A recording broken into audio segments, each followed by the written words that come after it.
उन्होंने आखो जहाज भट के गरीबों का तो समुद्र च सट पान बना मुक जान मंदी तो मार चले ने नशेई लोग हैं सर सानू लभदे ही नहीं है महंगा कर छड़िया ने 500 का टोकन होंदा है जिहदे विच कोई शाई कोई नहीं होंदी मंग पेन के 150 करीदा ਉਹ ਵੀ ਨਹੀਂ ਲੱਭਦਾ ਵੀ ਥੋੜਾ ਜਿਹਾ ਲੱਭਦਾ ਟੁੱਟ ਕੋਈ ਨਹੀਂ ਪੂਰੀ ਹੁੰਦੀ ਤੇ ਜਨਾਬ ਸ਼ਬਾਜ਼ ਸ਼ਰੀਫ ਸਾਹਿਬ ਨੂੰ ਕੀ ਪੈਗਾਮ ਦੇਣਾ ਚਾਹੋਗੇ ਸ਼ਬਾਜ਼ ਸ਼ਰੀਫ ਨੂੰ ਪੈਗਾਮ ਕਿ ਸਾਡੇ ਕੋਲ ਤੇ ਹੁਣ ਕੋਈ ਗੰਦੀਆਂ ਗੱਲਾਂ ਹੀ ਸੁਣਨੀਆਂ ਇਸ ਮਾਲਟੇ ਦਾ ਰੇਟ ਕੀ ਹੈ 450 450 ਰੁਪਇਆ ਇਸ ਕੰਮ ਦੀ ਗੁੰਜਾਇਸ਼ ਨਹੀਂ ਹੋ ਸਕਦੀ ਨਹੀਂ ਜੇ ਕਰੀਏ ਤਾਂ ਸਾਨੂੰ ਕੱਖ ਨਹੀਂ ਬਚਦਾ ਅੱਛਾ ਸਿਗਰਟ ਵਾਲੇ ਕਸਟਮਰ ਹਾਫਿਜ਼ ਸਾਹਿਬ ਘਟੇ ਨੇ ਜਾਂ ਕਿ ਨਾਰਮਲ ਰੂਟੀਨ 'ਚ ਉਹੀ ਆ ਰਹੇ ਨੇ ਤਕਰੀਬਨ ਦੇਖਿਆ ਜਾਵੇ ਤੇ ਬਹੁਤ ਸਾਰੇ ਘਟ ਗਏ ਨੇ ਤੁਸੀਂ ਡੋਰ ਟੂ ਡੋਰ ਕਦੀ ਜਾ ਕੇ ਲੋਕਾਂ ਦੇ ਹਾਲ ਪੁੱਛੋ ਨਾ ਤੇ ਆਵਾਮ ਕੋਲ ਰੋਣੇ ਤੋਂ ਇਲਾਵਾ ਹੋਰ ਕੋਈ ਰਾਹ ਨਜ਼ਰ ਨਹੀਂ ਆਉਂਦੀ ਉਹ ਘਰ ਵੀ ਅੱਜ ਦੇ ਦੌਰ ਦੇ ਵਿੱਚ ਮੌਜੂਦ ਨੇ ਜਿਨ੍ਹਾਂ ਦੇ ਘਰ ਇੱਕ ਦਿਨ ਨੂੰ ਹਾਂਡੀ ਪੱਕਦੀ ਹੈ ਤੇ 3 ਦਿਨ ਖਾਈ ਜਾਂਦੀ ਹੈ ਸਿਗਰਟ ਪੀਂਦੇ ਹੋ ਹਾਂਜੀ ਕਿਹੜੇ ਸਿਗਰਟ ਪੀਂਦੇ ਹੋ ਕੈਪਟਨ ਦੇ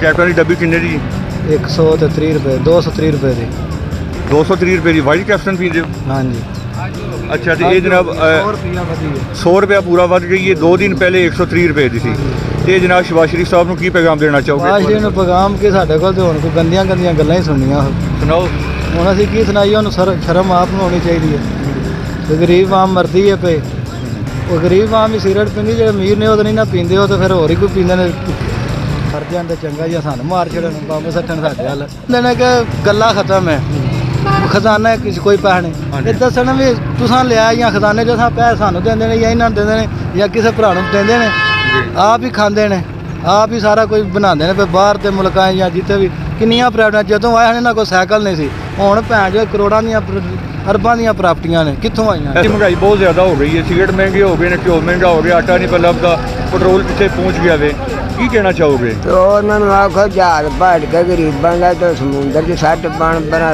मुक जान मंदी तो मार चले ने साइकिल भजा पिया चादर खेत बेच जाते महीना हो गया छड्डियां ने लियाते ही नहीं पे महंगाई बेच मारे उत्थे जाने किराए महंगे ने तो सानू जी मार छड़न पर नशेई लोग हैं सर सानू लभदे ही नहीं है महंगा कर छड़िया ने 500 का टोकन होंदा है जिहदे विच कोई शाई कोई नहीं होंदी मंग पेन के 150 करीदा ਉਹ ਵੀ ਨਹੀਂ ਲੱਭਦਾ ਵੀ ਥੋੜਾ ਜਿਹਾ ਲੱਭਦਾ ਟੁੱਟ ਕੋਈ ਨਹੀਂ ਪੂਰੀ ਹੁੰਦੀ ਹੁਣ ਵੀ ਟੁੱਟ ਨਾਲ ਹੀ ਫਲੋਤੇ ਆ ਭਾਜੀ ਟੋਕਨ ਦਾ ਤੇ ਹਿਸਾਬ ਲਾਓਗੇ ਨਾ ਬਾਅਦ ਵਿੱਚ ਜਿਹੜੇ ਤੁਹਾਡੇ ਕੋਲ ਸਿਗਰਟ ਹੋਏਗਾ ਤੇ ਫਿਰ ਟੋਕਨ ਲੱਭਦੀ ਨਹੀਂ ਪਈ ਸਿਗਰਟ ਕਿੱਥੋਂ ਲੱਭਦੇ ਨੇ ਪਏ ਸ਼ਬਾਜ਼ ਸ਼ਰੀਫ ਸਾਹਿਬ ਨੂੰ ਕੀ ਕਹਿਣਾ ਚਾਹੋਗੇ ਤੁਸੀਂ ਬਾਦ ਸ਼ਰੀਫ ਸਾਹਿਬ ਨੂੰ ਕਹਿਣਾ ਚਾਹੁੰਦਾ ਗਰੀਬਾਂ ਆਵਾਮ ਵੱਲ ਜਿਹੜਾ ਧਿਆਨ ਕਰਨ ਸਸਤੀ ਚੀਜ਼ ਕਰਨ ਗਰੀਬ ਆਦਮੀ ਵੀ ਰੋਟੀ ਖਾ ਲੈਂਦੇ ਆਟਾ 150 ਰੁਪਏ ਲਾਇਆ ਨੇ 2 ਕਿਲੋ ਖੜੀ ਦਾ ਸਵੇਰੇ 2 ਕਿਲੋ ਸ਼ਾਮੀ ਖੜੀ ਦਾ ਕੋਈ ਹਿਸਾਬ ਲਾ ਲਓ ਉਹ ਵੀ ਨਹੀਂ ਪੂਰੀ ਪੈਂਦੀ ਸਾਡੇ ਵਾਸਤੇ ਪਈ ਘਿਓ 600 ਹੋ ਗਿਆ 600 ਦਾ ਘਿਓ ਵੀ ਨਹੀਂ ਲੈਣਾ ਹੁੰਦਾ ਸਾਡੇ ਕੋਲ ਤੇ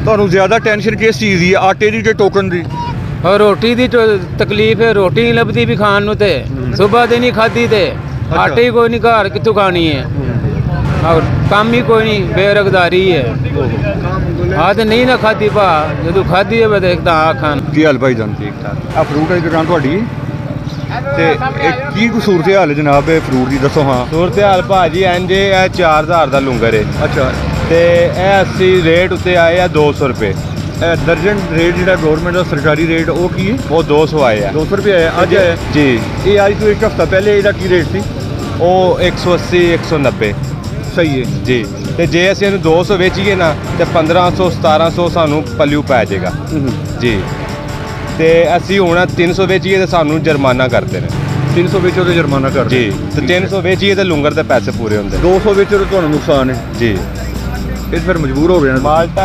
550 ਰੁਪਏ ਦਰਜਨ ਨਾ ਵੇਚੀਏ ਤੇ ਸਾਨੂੰ ਕੱਖ ਨਹੀਂ ਬਚਦਾ ਇਹ ਬਹੁਤ ਜ਼ਿਆਦਾ ਮਹਿੰਗਾ ਹੋ ਗਿਆ ਸੇਬ 350 400 ਰੁਪਏ ਕਿਲੋ ਹੋ ਗਿਆ ਅੱਛਾ ਜੀ ਤੇ ਰੇਟ ਉੱਤੇ 300 ਇਸ ਮਾਲਟੇ ਦਾ ਰੇਟ ਕੀ ਹੈ 450 450 ਰੁਪਏ ਇਸ ਕੰਮ ਦੀ ਗੁੰਜਾਇਸ਼ ਨਹੀਂ ਹੋ ਸਕਦੀ ਨਹੀਂ ਜੇ ਕਰੀਏ ਤਾਂ ਸਾਨੂੰ ਕੱਖ ਨਹੀਂ ਬਚਦਾ ਤੁਹਾਨੂੰ ਖੁਦ ਕਿੰਨੇ ਦਾ ਪਿਆ ਵੇ ਜੀ ਇੱਥੇ ਫੁੱਲ ਸਾਨੂੰ 400 ਦਾ ਪੈ ਰਿਹਾ 400 ਦਾ ਪੈ ਰਿਹਾ ਜੀ। ਤੁਸੀਂ 450 ਦਾ ਦੇ ਰਹੇ ਜੀ ਤੇ ਸੇਬ ਜਿਹੜਾ ਸੇਬ ਜਿਹੜਾ ਇਹ ਗਵਰਨਮੈਂਟ ਦਾ ਰੇਟ ਆਇਆ 300 ਅਸੀਂ 350 ਦਈਏ ਤੇ ਸਾਨੂੰ ਬਚਦਾ ਵਰਨਾ ਅਸੀਂ ਘੱਟ ਦਈਏ ਤੇ ਸਾਨੂੰ ਉਹ ਨਹੀਂ ਕੁਝ ਬਚਦਾ ਵਿੱਚ ਸ਼ਾਪਰ ਹੋਰ ਵੀ ਬਹੁਤ ਜ਼ਿਆਦਾ ਖਰਚੇ ਨੇ 300 400 ਕਿਰਾਇਆ ਦੇਈਦਾ ਤੇ ਰੋਜ਼ ਕਰਾਉਣ ਦਾ ਆ ਭਾਈ ਜਨ ਪੈਟਰੋਲ ਵੀ ਬਹੁਤ ਜ਼ਿਆਦਾ ਮਹਿੰਗਾ ਹੋ ਗਿਆ ਹੈ ਸਿਗਰਟ ਪੀਣ ਵਾਲੇ ਬੰਦੇ ਜਿਹੜੇ ਨੇ ਉਹ ਵੀ ਪਰੇਸ਼ਾਨ ਹੋ ਗਏ ਨੇ ਘਿਓ ਨਹੀਂ ਪਿਆ ਲੱਭਦਾ ਆਟਾ ਨਹੀਂ ਪਿਆ ਲੱਭਦਾ ਇਹਦੇ ਬਾਰੇ ਕੀ ਕਹਿਣਾ ਚਾਹੋਗੇ ਭਾਈ ਜੀ ਇਹਦੇ ਬਾਰੇ ਤੁਹਾਨੂੰ ਸਾਰੇ ਮੁਲਕ ਨੂੰ ਪਤਾ ਹੈ ਕਿ ਮਹਿੰਗਾਈ ਕਿੱਥੇ ਟੁਰ ਗਈ ਹੈ ਆਵਾਮ ਜਿਹੜੀ ਹੈ ਮਹਿੰਗਾਈ ਨਾਲ ਇੰਨੀ ਕਿ ਬੇਰੋਜ਼ਗਾਰ ਹੈ, ਇੰਨੀ ਕਿ ਬੇਰੋਜ਼ਗਾਰੀ ਹੈ ਕਿ ਬੇਇੰਤਹਾ।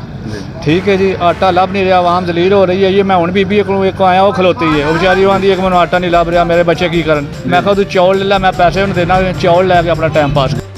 अस्सलाम वालेकुम। ਵਾਲੇਕੁਮ ਸਲਾਮ। ਅੱਛਾ ਭਾਈਜਾਨ, ਨੂਨ ਲੀਗ ਦੀ ਜਿਹੜੀ ਹਕੂਮਤ ਹੈ, ਮੌਜੂਦਾ ਹਕੂਮਤ ਹੈ ਜਿਹੜੀ, ਇਹ ਕਹਿ ਰਹੇ ਨੇ ਕਿ ਜਿਹੜੀ ਮਹਿੰਗਾਈ ਦੀ ਵਜ੍ਹਾ ਵੇ ਨਾ, ਇਹ ਹਾਂ ਨੇ ਉਹ IMF ਨਾਲ ਜਿਹੜਾ ਇਹ ਮੁਆਹਦੇ ਕਰ ਗਏ ਆਵੇ, ਤੇ ਸਾਡੀ ਹੁਣ ਮਜਬੂਰੀ ਹੈ। ਤੇ PTI ਵਾਲੇ ਕਹਿੰਦੇ ਨੇ ਕਿ ਮੌਜੂਦਾ ਹਕੂਮਤ ਜਿਹੜੀ ਹੈ ਇਹਦਾ ਕਸੂਰ ਹੈ ਜ਼ਿਆਦਾ ਮਹਿੰਗਾਈ। ਕਸੂਰ ਤੇ ਤੁਹਾਡੇ ਸਾਹਮਣੇ ਹੀ ਹੈ। ਹੁਣ ਭਾਈ ਜਾਨ ਹਾਲਾਤ ਇਸ ਤਰ੍ਹਾਂ ਦੇ ਨੇ, ਘੰਟਾ 2-2 ਘੰਟੇ ਦੁਕਾਨ ਦੇ ਵਿੱਚ ਬਹਿ ਵੀ ਦਾ ਇੰਤਜ਼ਾਰ ਕਰ, ਕੋਈ ਗਾਹਕ ਨਹੀਂ, ਕੋਈ ਲੈਣ ਨਹੀਂ, ਕੋਈ ਦੇਣ ਨਹੀਂ ਹੈ। ਕਿਰਾਏ ਬਿੱਲ ਵੀ ਪੱਲੇ ਮਜਬੂਰੀਆਂ ਦੇ ਤਹਿਤ ਚੜ ਗਏ ਨੇ ਉੱਤੇ 2-2 ਮਹੀਨੇ ਦਾ। ਤੇ ਹੁਣ ਹਾਲਾਤ ਤੁਹਾਡੇ ਸਾਹਮਣੇ ਹੀ ਨੇ। ਇਹ ਹਕੂਮਤ ਦੀ ਮਹਿੰਗਾਈ ਦੀ ਵਜ੍ਹਾ ਕੀ ਹੈ? ਇਹ ਹਕੂਮਤ ਹੀ ਹੈ, ਹੋਰ ਕੌਣ ਹੈ? ਮੌਜੂਦਾ ਹਕੂਮਤ ਜਿਹੜੀ ਹੈ। ਖਾਨ ਦਾ ਦੌਰ ਕੈਸਾ ਸੀ? ਖਾਨ ਦਾ ਦੌਰ ਇਸ ਤੋਂ ਕਾਫੀ ਬਿਹਤਰ ਸੀ ਜੀ, ਖੁਸ਼ਹਾਲ ਸੀ ਬੰਦੇ, ਕੋ ਨਿਜ਼ਾਮ ਚੱਲਦੇ ਮਿਲਦੇ ਸੀ ਥੋੜੇ ਬਹੁਤ। ਹੁਣ ਤੇ ਤੁਹਾਡੇ ਸਾਹਮਣੇ ਹਾਲਾਤ ਇਹੋ ਜਿਹੇ ਨੇ ਕਿ ਵਕਤ ਨਹੀਂ ਗੁਜ਼ਰਦਾ ਆ ਗਿਆ। ਇਹ ਤੁਹਾਡੀ ਸ਼ਾਪ ਜਿਹੜੀ ਹੈ ਕਿਸ ਚੀਜ਼ ਦੀ ਹੈ? ਇਹ ਫਰੂਟ ਚਾਟ ਦੀ ਹੈ। ਅੱਛਾ, ਤੇ ਗਾਹਕ ਦੀ ਕੀ ਸੂਰਤ ਹਾਲ ਹੈ? ਗਾਹਕ ਦੇ 2-2 ਘੰਟੇ ਤੱਕ ਇੰਤਜ਼ਾਰ ਕਰਦੇ ਰਹੇ, ਹੈ ਵੀ ਫਜ਼ੂਲ ਖਰਚੀ ਹੈ। ਤੇ ਕਿਸੇ ਕੋਲ ਖਾਣ ਹੋਵੇ ਜਾਂ ਨਾ ਜ਼ਰੂਰਤ ਦੇ ਤਾਂ ਇਹ ਇੱਕ ਫਜ਼ੂਲ ਖਰਚੀ ਦਾ ਕੰਮ ਹੈ। ਸਹੀ ਹੈ, ਅਸੀਂ ਤਾਂ ਮਜਬੂਰ ਹਾਂ, ਇਸ ਟਾਈਮ ਕੋਈ ਕੰਮ ਹੋਰ ਕਰ ਨਹੀਂ ਸਕਦੇ। ਸਹੀ ਹੈ। अस्सलाम वालेकुम अस्सलाम। ਕੀ ਹਾਲ ਹੈ ਭਾਈਜਾਨ? अरे जनाब ठीक ਅੱਛਾ ठाक। ਭਾਜੀ, ਮੌਜੂਦਾ ਹਕੂਮਤ ਕਹਿ ਰਹੀ ਹੈ ਕਿ ਜਿਹੜੀ ਮਹਿੰਗਾਈ ਦੀ ਵਜ੍ਹਾ ਵੇ ਨਾ, ਇਹ ਸਾਬਕਾ ਹਕੂਮਤ ਹੈ। ਇਹ ਇਮਰਾਨ ਖਾਨ IMF ਨਾਲ ਮੁਆਹਦੇ ਕਰ ਗਏ ਹੈ ਵੇ, ਤੇ ਉਹਦੀ ਵਜ੍ਹਾ ਤੋਂ ਮਹਿੰਗਾਈ ਹੈ। ਜੀ ਜੀ ਨਹੀਂ, ਇਹ ਕਹਿ ਰਹੇ ਨੇ ਕਿ ਇਹ ਜਨਾਬ ਮੌਜੂਦਾ ਹਕੂਮਤ ਨੇ ਮਹਿੰਗਾਈ ਕੀਤੀ ਹੈ। ਤੁਸੀਂ ਕੀ ਕਹਿੰਦੇ ਹੋ?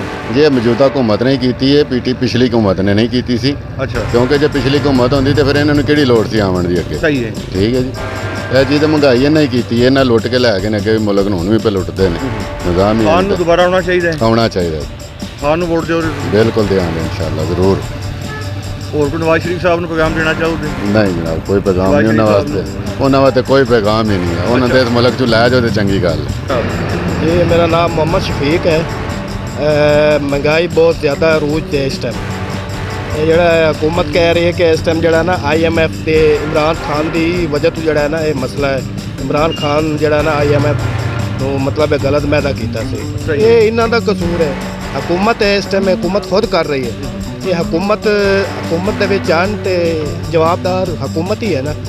ਤੇ ਇਹਨਾਂ ਦੀ ਵਜ੍ਹਾ ਤੋਂ ਇਹ ਇਸ ਟਾਈਮ ਮਹਿੰਗਾਈ ਜਿਹੜੀ ਹੈ ਨਾ ਮੁਲਕ 'ਚ ਕਾਫੀ ਸ਼ਦੀਦ ਮਹਿੰਗਾਈ ਵਧੀ ਹੈ। ਪੈਟਰੋਲ ਜਿਸ ਤਰ੍ਹਾਂ ਹੋ ਗਿਆ, ਹੋਰ ਚੀਜ਼ਾਂ ਹੋ ਗਈਆਂ, ਮਤਲਬ ਇਹ ਬਹੁਤ ਹੀ ਗਰੀਬ ਬੰਦੇ ਦਾ जीना मुश्किल हो गया। हाँ जी, मौजूदा हुकूमत के मुताबिक अगर करिए तो बहुत यानी कि महंगाई बहुत सारी हो गई है। पेट्रोल बहुत ज़्यादा महंगा हो गया है और उस तो बाद आटा दाल घ्यो चीनी बहुत सारी महंगी हो गई है। तो अज 2 दिन पहले सिगरट का बहुत बड़ा बुहान आया जिहदे विच 130 की सिगरट की डब्बी लभदी सी कैप्टन की, जिहड़ी 230 की मिल रही है इस टाइम। गोल्ड लीफ जिहड़ी है 530 तक टुर गई है। सारे सिगरट अच्छा, तकरीबन सिगरेट वाले कस्टमर हाफिज साहब घटे ने या कि नॉर्मल रूटीन च ही आ रहे हैं? तकरीबन देखा जाए तो बहुत सारे घट गए हैं, काफी घट गए ने। काफ़ी घट ਇਹਦਾ गए ਮਤਲਬ ਤੁਹਾਡਾ ਵੀ ਕੰਮ ਮੁਤਾਸਰ ਹੋਇਆ ਹੈ। मुतासर बहुत सारा होया है कि काफ़ी सिगरट डाउन होया है। दूसरा चीज़ां जड़ियाँ लेज वगैरह बहुत चीज़ां जड़ियाँ ने बिस्कुट वो सारे यानी कि महंगे हो गए हैं। कोई तकरीबन अशिया खाने वास्ते कोई नहीं ला रहा। ਸਹੀ ਹੋ ਪਰ ਸਾਡੇ ਜ਼ਿਹਨ ਦੇ ਮੁਤਾਬਕ ਤਾਂ ਦਰੁਸਤ ਨਹੀਂ ਸਮਝੀ ਜਾਂਦੀ, ਕਿਉਂਕਿ ਅਗਰ ਪਹਿਲੀ ਹੁਕੂਮਤ ਗਲਤ ਕੰਮ ਕਰ ਗਈ ਸੀ ਤੇ ਅਗਰ ਨਈ ਹੁਕੂਮਤ ਆਈ ਹੈ ਤੇ ਉਹਨੂੰ ਇਹਨੂੰ ਬਿਹਤਰ ਕਰਨਾ ਚਾਹੀਦਾ ਸੀ। ਠੀਕ ਹੈ, ਸਾਰੇ ਹਾਲਾਤ ਪਹਿਲਾਂ ਵੀ ਸਭ ਦੇ ਸਾਹਮਣੇ ਸਨ ਤੇ ਇਹਨੂੰ ਮਜ਼ੀਦ ਬਿਹਤਰ ਉਹਨਾਂ ਨੂੰ ਕਰਨਾ ਚਾਹੀਦਾ ਸੀ, ਬਲਕਿ ਬਿਹਤਰ ਹੋਣੇ ਦੀ ਬਜਾਏ ਖਰਾਬ ਹੀ ਹੁੰਦੇ ਜਾਂਦੇ ਨੇ। ਪਹਿਲਾਂ ਹਾਲਾਤ ਬਿਲਕੁਲ ਡਾਊਨ ਹੋ ਨੇ, ਮਹਿੰਗਾਈ ਬਹੁਤ ਜ਼ਿਆਦਾ ਹੋ ਚੁੱਕੀ ਹੈ। ਠੀਕ ਹੈ ਜੀ, ਕੋਈ ਬਿਹਤਰੀ ਦੀ ਉਮੀਦ ਨਜ਼ਰ ਨਹੀਂ ਆ ਰਹੀ ਫਿਲਹਾਲ। ਮੁਹਤਰਮ ਗੱਲ ਇਸ ਤਰ੍ਹਾਂ ਕਿ ਮਹਿੰਗਾਈ ਦੀ ਆੜ ਵਿੱਚ ਪਹਿਲਾਂ ਮਹਿੰਗਾਈ ਮਾਰਚ ਜਿਹੜਾ ਕੰਟਰੋਲ ਕਰਨ ਵਾਸਤੇ ਦੂਜੀਆਂ ਹੁਕੂਮਤਾਂ ਇhtਜਾਜ ਸ਼ੁਰੂ ਕੀਤੇ, ਖਾਨ ਨੂੰ ਲਾਹਣ ਦੀ ਕੋਸ਼ਿਸ਼ ਕੀਤੀ ਗਈ, ਉਹ ਕਾਮਯਾਬ ਹੋ ਗਈ। ਅਸਲ ਮਕਸਦ ਸੀ ਆਵਾਮ ਨੂੰ ਇਹਨਾਂ ਦੀ ਫੇਵਰ ਕਰਨ ਦਾ, ਵੀ ਮਹਿੰਗਾਈ ਜਿਹੜੀ ਸਾਬਕਾ ਸੀ ਉਹਦੇ ਤੋਂ ਹੋਰ ਜ਼ਿਆਦਾ ਜਿਹੜੀ ਹੈ ਮਹਿੰਗਾਈ ਨਾ ਹੋਵੇ, ਹਰ ਚੀਜ਼ ਸਾਨੂੰ ਸਸਤੇ ਲੱਭੇ ਤੇ ਸਾਡਾ ਮੁਲਕ ਖੁਸ਼ਹਾਲ ਹੋਵੇ। ਬਜਾਏ ਉਸ ਮੁਲਕ ਨੂੰ ਖੁਸ਼ਹਾਲ ਕਰਨ ਦੀ ਉਲਟਾ ਜਨਾਬ ਮੁਲਕ ਡਿਫਾਲਟ ਹੋ ਗਿਆ। ਤੁਸੀਂ ਡੋਰ ਟੂ ਡੋਰ ਕਦੀ ਜਾ ਕੇ ਲੋਕਾਂ ਦੇ ਹਾਲ ਪੁੱਛੋ ਨਾ ਤੇ ਆਵਾਮ ਕੋਲ ਰੋਣੇ ਤੋਂ ਇਲਾਵਾ ਹੋਰ ਕੋਈ ਰਾਹ ਨਜ਼ਰ ਨਹੀਂ ਆਉਂਦੀ। ਉਹ ਘਰ ਵੀ ਅੱਜ ਦੇ ਦੌਰ ਦੇ ਵਿੱਚ ਮੌਜੂਦ ਨੇ ਜਿਨ੍ਹਾਂ ਦੇ ਘਰ ਇੱਕ ਦਿਨ ਨੂੰ ਹਾਂਡੀ ਪੱਕਦੀ ਹੈ ਤੇ 3 ਦਿਨ ਖਾਈ ਜਾਂਦੀ ਹੈ। ਸਹੀ ਹੈ। ਅਗਰ ਇਸ ਚੀਜ਼ ਦਾ ਅਹਿਸਾਸ ਇਹਨਾਂ ਲੋਕਾਂ ਨੂੰ ਹੋਵੇ ਨਾ ਤੇ ਅੱਜ ਹੀ ਆਪਣੀਆਂ ਪਰਾਡੋਆਂ ਕਰੂਜ਼ਰਾਂ ਛੱਡ ਕੇ ਇੱਕ ਦਿਨ ਇਹ ਮੋਟਰਸਾਈਕਲ ਦੇ ਉੱਤੇ ਸਫ਼ਰ ਕਰਨ ਨਾ ਕਿਸੇ ਕੱਚੇ ਰਸਤੇ 'ਤੇ, ਜਾਂ ਇਹ ਖੁਦ ਦਾਣੇ ਪਿਆ ਕੇ ਲਿਆਉਣ, ਜਾਂ ਕਿਧਰੇ ਪਿੰਡਾਂ ਥਾਵਾਂ ਵਿੱਚੋਂ ਇਹਨਾਂ ਨੂੰ ਇੱਕ ਮਣ ਦਾਣੇ ਖਰੀਦਣੇ ਪੈਣ, ਇੱਕ ਰੋਟੀ ਵਾਸਤੇ ਜਿਵੇਂ ਇੱਕ ਆਮ ਬੰਦਾ ਇੱਥੇ ਸੜਕਾਂ ਦੇ ਉੱਤੇ ਰੋਟੀ ਮੰਗ ਰਿਹਾ ਨਾ, ਉਹ ਇੱਕ ਦਿਨ ਇਹਨਾਂ ਨੂੰ ਲੱਗੇ ਨਾ ਤੇ ਇਹਨਾਂ ਨੂੰ ਸਾਹਸ ਹੋਣਾ ਚਾਹੀਦਾ ਵੀ ਫਿਰ ਇਹਨਾਂ ਨੂੰ ਸਾਹਸ ਹੋਵੇ ਵੀ ਮਹਿੰਗਾਈ ਕੀ। ਬਾਹਰਲੇ ਇਹਨਾਂ ਲੋਕਾਂ ਦਾ ਨਹੀਂ ਗੁਨਾਹ, ਸਾਡੇ ਲੋਕਾਂ ਦਾ ਗੁਨਾਹ ਹੈ। ਇਹ ਕੋਈ ਸਾਡਾ MNA MP ਆਉਂਦਾ, ਅਸੀਂ ਕਰਜ਼ਾ ਚੁੱਕ ਕੇ ਵੀ ਉਹਨੂੰ ਉਹਨਾਂ ਕੁ ਪ੍ਰੋਟੋਕੋਲ ਦਿੱਤਾ ਜਾਂਦਾ ਵੀ ਜਿਹੜਾ ਅੱਗੋਂ 6 ਮਹੀਨੇ ਕਰਜ਼ਾ ਨਹੀਂ ਲਾਇਆ ਜਾ ਸਕਦਾ। ਉਸ ਦੇ ਆਪੋਜ਼ਿਟ ਸਾਡੇ ਸੱਗੇ ਚਾਚੇ, ਬਾਬੇ, ਫੁੱਫੀ, ਮਾਮੇ, ਚਾਚੇ ਦੇ ਘਰ ਖਾਣੇ ਨੂੰ ਰੋਟੀ ਨਹੀਂ, ਉਹਨਾਂ ਬਾਰੇ ਸਾਡਾ ਖਿਆਲ ਕੋਈ ਨਹੀਂ। ਇਹ ਏਡੀ ਕੁ ਕਮ ਜ਼ਰਫੀ ਦੀ ਜਿਹੜੀ ਇਜ਼ਹਾਰ ਕਰਦੀ ਹੈ ਵੀ ਵਾਮ ਇਹਨਾਂ ਸਿਆਸੀਆਂ ਨੂੰ ਫਰੋਗ ਦੇ ਕੇ ਇੱਕ ਬੰਦਾ ਉਹਨੂੰ ਅਸੀਂ 10 ਪਿੰਡਾਂ 'ਚ ਵਡਿਆਨੇ ਆ, ਜਿਵੇਂ ਕੋਈ ਚੇਅਰਮੈਨ ਮੁਕਰਰ ਹੋ ਜਾਂਦਾ ਹੈ ਜਾਂ ਕੋਈ ਵਾਈਸ ਚੇਅਰਮੈਨ, ਉਹਨੂੰ ਅਸੀਂ ਪ੍ਰੋਟੋਕੋਲ ਦਿੰਦੇ ਫਿਰਨੇ ਆ। ਉਹ ਕੋਈ MNA MP ਆਉਂਦਾ ਤੇ ਉਹਦੀ ਬਾਰੀ ਖੋਲ੍ਹ ਕੇ ਤੇ ਆਪਣੀ ਕਾਤ ਭੁੱਲ ਜਾਂਦਾ ਵੀ ਮੇਰੀ ਆਪਣੀ ਵੈਲਿਊ ਕੀ ਹੈ। ਉਹ ਆਪਣਾ ਪਿਓ ਦਾਦਾ ਹੀ ਭੁੱਲ ਜਾਂਦਾ। ਉਹ ਫਿਰ ਉਸ ਟਾਈਮ ਸਾਨੂੰ ਇਹ ਪਤਾ ਲੱਗ ਜਾਂਦਾ ਵੀ ਯਾਰ ਬਾਪ ਦਾ ਇੱਕ ਬਾਪ ਹੁੰਦਾ ਹੈ। ਸਹੀ ਹੈ। ਉਹ ਆਪਣੀ ਕਾਤ ਭੁੱਲ ਜਾਂਦਾ, ਸਿਰਫ ਇੱਕ ਪਰਾਡੋ ਦੀ ਬਾਰੀ ਨੂੰ ਹੱਥ ਪਾ ਕੇ ਤੇ ਉਹ ਖੁੰਡ ਜਾਂਦਾ ਵੀ ਮੈਂ ਇਹ ਮੇਰਾ ਨਿਜ਼ਾਮ ਹੈ। ਤੇ ਆਪਣੇ ਜਿਹੜੇ 10 12 15 ਬੰਦੇ ਜਿਨ੍ਹਾਂ ਦੇ ਸਿਰ ਦੇ ਭੁਵੇ ਹੋਏ ਆ ਉਹਨਾਂ ਬਾਰੇ ਉਹ ਕਿਸੇ ਅਮਲ ਦਾ ਕਿਸੇ ਨਾਲ ਅੱਗੇ ਗੱਲ ਹੀ ਨਹੀਂ ਕਰਦਾ। ਜੇ ਕੋਈ ਮਾਤੜ ਵਿੱਚੋਂ ਗੱਲ ਕਰਨਾ ਚਾਹੇ ਤੇ ਉਹਨੂੰ ਦਬਾ ਦਿੱਤਾ ਜਾਂਦਾ, ਨਾ ਤੂੰ ਨੇ ਚੋਈ ਸਾਹਿਬ ਨਾਲ ਗੱਲ ਕਰਨੀ, ਘਰੇ ਚੋਈ ਸਾਹਿਬ ਨਾਰਾਜ਼ ਨਾ ਹੋ ਜਾਣ। ਕੋਈ ਬੰਦਾ ਆਪਣੇ ਹੱਕ ਵਾਸਤੇ ਅਗਰ ਬੋਲਦਾ ਤੇ ਉਹਨੂੰ ਉੱਥੇ ਦਬਾ ਦਿੱਤਾ ਜਾਂਦਾ।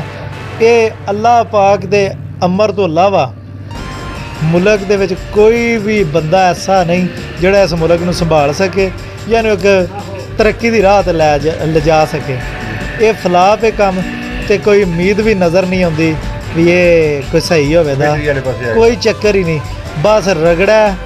ਜਿਨ੍ਹਾਂ ਲੋਕਾਂ ਦੇ ਬੰਦੇ ਬਾਹਰ ਨੇ ਉਹ ਹੋਸ਼ ਨੇ ਵੀ ਸਾਡਾ 1000 ਹੁੰਦਾ ਪਿਆ ਤੇ ਉਹਦਾ 78000 ਰੁਪਇਆ ਬਣਦਾ। ਕੋਈ ਹੋਸ਼ ਨੇ ਸਾਡਾ 1000 ਯੂਰੋ ਹੁੰਦਾ ਪਿਆ ਉਹਦਾ 3 ਲੱਖ ਬਣਦਾ ਪਿਆ। ਜਿਹੜਾ ਗਰੀਬ ਇੱਥੇ 18-20 ਹਜ਼ਾਰ ਰੁਪਏ ਦਾ ਮੁਲਾਜ਼ਮ ਹੈ ਜਾਂ ਕਿਸੇ ਕੋਲ 700-800 ਰੁਪਏ ਦੀ ਦਿਹਾੜੀ ਲਾਉਂਦਾ, ਅੱਜ ਉਹਦੀ ਘਰ ਘਿਓ ਲੈਣੇ ਦੀ ਸਾਕਤ ਖਤਮ ਹੋ ਗਈ। ਅੱਜ ਉਹਦੇ ਘਰ ਵਿੱਚ ਆਟਾ ਕੋਈ ਨਹੀਂ। ਅੱਜ ਇੱਕ ਦਿਨ ਦੀ ਰੋਟੀ ਬੱਚੇ 3-3 ਦਿਨ ਬਾਅਦ ਵੀ ਉਹ ਇਸਤੇਮਾਲ ਪੇ ਕਰਦੇ। ਬਾਹਰਲੇ ਇਹਨਾਂ ਲੋਕਾਂ ਨੂੰ ਕੋਈ ਨਹੀਂ ਤੇ ਨਾ ਹੀ ਨਵਾ ਸਕਦਾ ਜਦੋਂ ਅਸੀਂ ਨਹੀਂ ਹਿੱਲਣਾ। ਅੱਜ ਇੰਨੀ ਮਹਿੰਗਾਈ ਹੋ ਗਈ, ਕਿਧਰੇ ਕੋਈ ਤੁਸੀਂ ਇhtਜਾਜ ਵੇਖਿਆ ਮਹਿੰਗਾਈ ਦਾ? ਕੋਈ ਬੰਦਾ ਬੋਲਦਾ ਪਿਆ? ਸਭ ਆਪਣੇ ਆਪਣੇ ਖਾਤੇ 'ਚ ਮੱਕਰ ਨੇ। ਜਿਹੜਾ ਗਰੀਬ ਹੈ ਰਿਹਾ ਰਵੇ ਗਰੀਬ, ਅਮੀਰ ਨੂੰ ਕੀ ਲੱਗੇ ਉਹਦੇ ਨਾਲ। ਜਿਹੜਾ ਅਮੀਰ ਹੈ ਉਹਦੇ ਜ਼ਿਹਨ ਵਿੱਚ ਇਹ ਗੱਲ ਹੀ ਖਤਮ ਹੋ ਗਈ ਹੈ ਵੀ ਮੈਂ ਕਿਸੇ ਗਰੀਬ ਦੀ ਫੇਵਰ ਕਰਨੀ। ਫਰੌਨੀਅਤ ਦਾ ਦੌਰ ਹੈ, ਫਰੌਨੀਅਤ ਨੂੰ ਫਰੋਗ ਦਿੱਤਾ ਜਾਂਦਾ ਪਿਆ। ਮਾੜਾ ਇਸ ਮੁਲਕ ਦੇ ਵਿੱਚ ਹੁਣ ਗਰੀਬ ਹੋਣਾ ਸਭ ਤੋਂ ਵੱਡਾ ਜੁਰਮ। ਜੀ ਬਹੁਤ